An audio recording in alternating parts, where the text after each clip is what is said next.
Kita mungkin tak pernah lagi baca Al-Quran di dalam Masjid Nabawi ataupun Masjidil Haram. Tetapi tuan-tuan, saya nak buka peluang dan terima kasih kepada Allah dan juga baginda Rasulullah mengizinkan kami untuk hadir di Kota Mekah dan juga Madinah.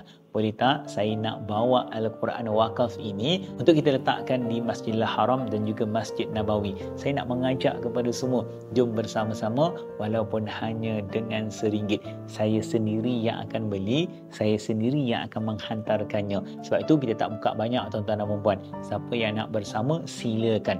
Wakaf Al-Quran ini tuan-tuan boleh buat walaupun hanya dengan RM1 ataupun tuan-tuan boleh berkongsi dengan satu family ataupun satu syarikat, atau boleh untuk tuan-tuan dan puan-puan membeli satu naskah bersama. Allahu Akbar. InsyaAllah nanti saya tunjukkan video pengagihan Al-Quran wakaf di Masjidil Haram dan juga Masjid Nabawi. Kita tak guna vendor lain tuan-tuan. Kita sendiri yang beli, kita sendiri yang hantar. Jom bersama dengan kami. Moga kalau kita masih lagi belum membaca Al-Quran di dalam dua masjid yang mulia ini, ada Al-Quran kita sebagai pemula.